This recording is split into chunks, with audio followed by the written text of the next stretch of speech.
शिवजी के भस्म रमाने का कारण क्या है? भगवान शंकर भजन में मगन बैठे थे, तब तक सामने से एक बड़ा विशाल यात्रा निकल रही थी।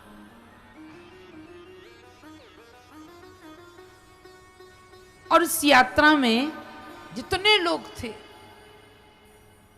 सब चले जा रहे थे। ये दुनिया वाले जो है ना,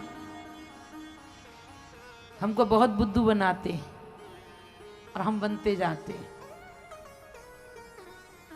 ये दुनिया वाले लोग असली बात नहीं बताते हैं कि हम क्या हैं, क्यों आए हैं, क्या करना है।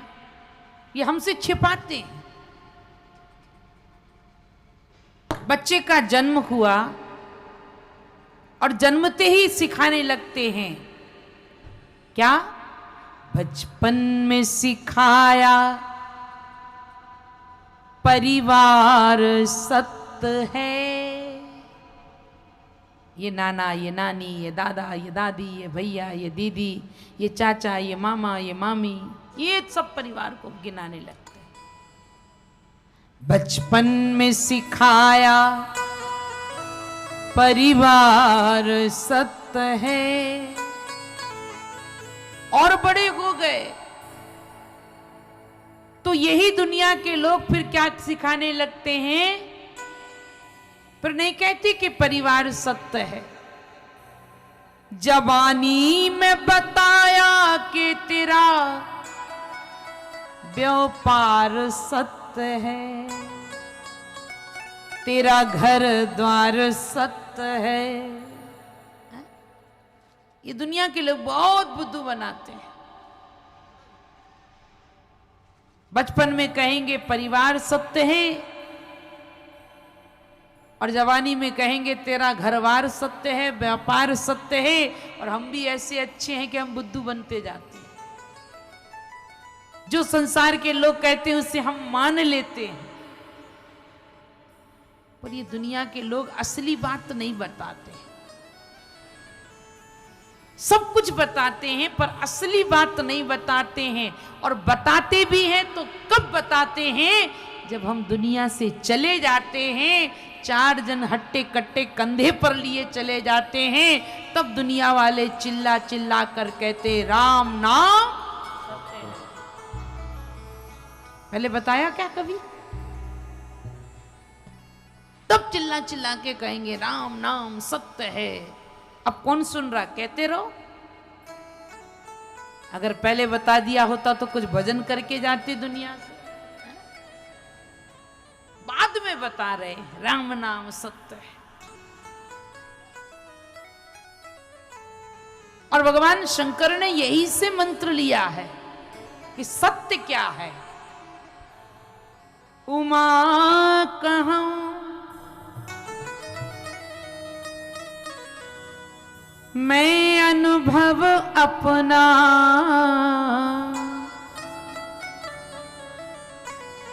ओ सत हरि भजन जगत सब सपना।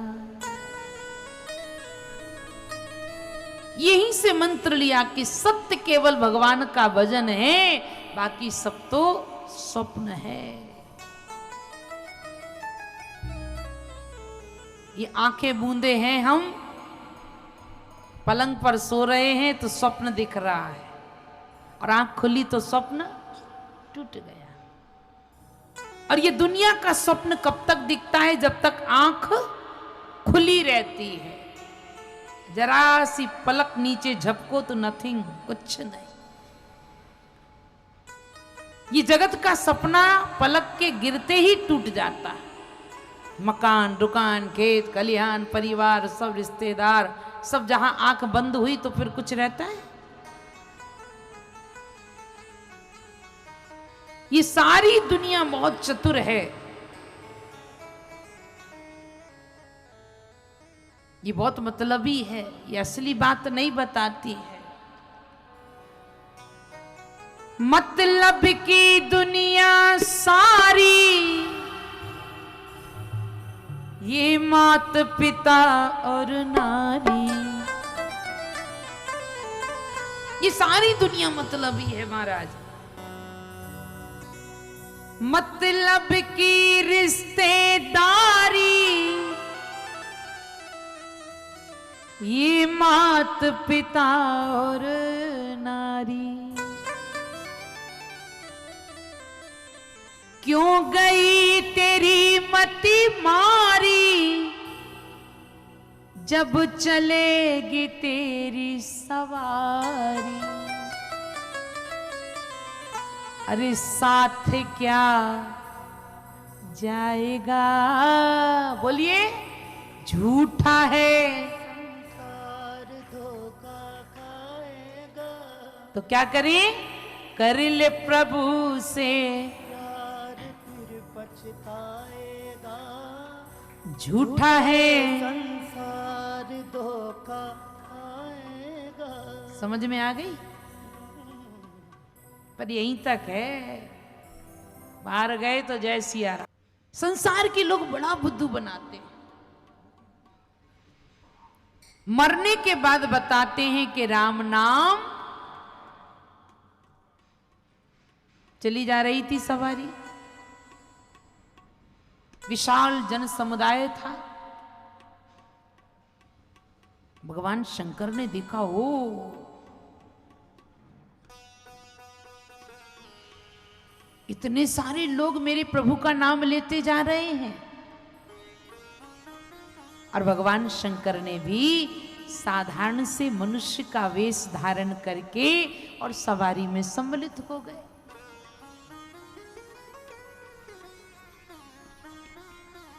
शमशान घाट पर जब गई, तब तक लोग राम राम कर रहे थे। और जहां मुर्दा जलने लगा, घरगृहस्थी की बातें, कसा काय भाऊ,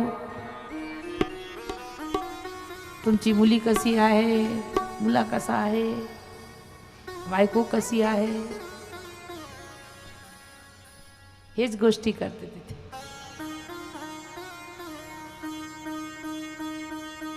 भगवान शंकर ने देखा कि ये लोग, मुर्दा जला, उठ के घर चले, तो शिवजी भी सबके पीछे चल दिए। अब जो लोग जाने वाले राम राम कर रहे थे और लौटने के समय गृहस्थी की बातें करने लगे। शंकर जी बोले छोड़ो, ये लोग तो बेकार है।